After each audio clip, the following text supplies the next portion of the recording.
na mwanaume. Sasa hii mimba unazungumzia wewe ni mimba gani? Uko sawa kusema hujielewi na una mwaka mmoja mtana yote, ila siku ambapo ulipoingiliwa na wewe mwanaume ulikuwa unatambua na mama mwenyewe siku mnajiandaa kwenda kukupa nguvu, usiku ulilala kwenye kasisi, na mzee kasisi alipoingilia usiku bila mwenye kujitambua, ndipo alipoingiza hiyo mimba.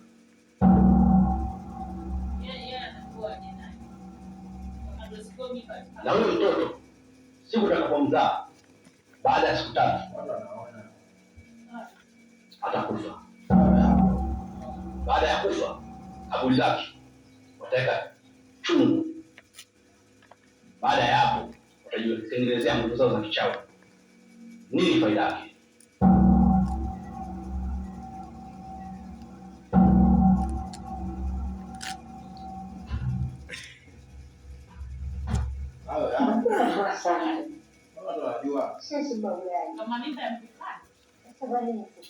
Oh Lord.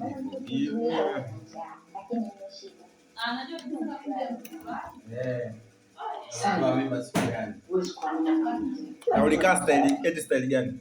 Ulikuwa mmelala wapi? Si ndio hapo na uzunguzi wako? Hiyo haitaki uchawi Majustina. Hiyo wahenga tukikuangalia tunajua.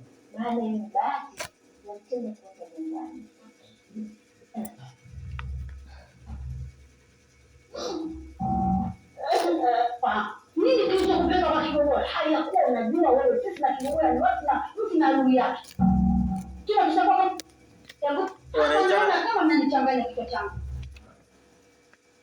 Nimejana barua yangu. Nimejana. Naifungua.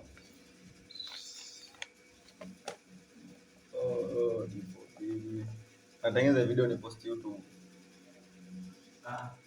Kama kweli mzee Kasisi kaamua kumpa mimba, alichofanya kanikosea kikubwa sana. Tena kanikosea vibaya huyo. Sasa kwa hili mimi na mzee Kasisi sitakubaliana. Mungu nisaidie. Mungu nisaidie. Mungu wangu. Nisaidie.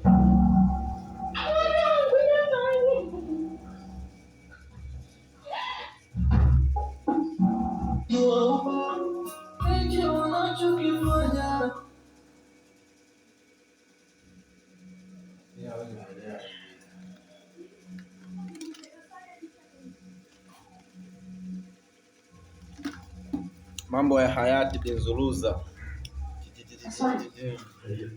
Oh God, forgive me. Oh Lord, don't give me. Give me alone.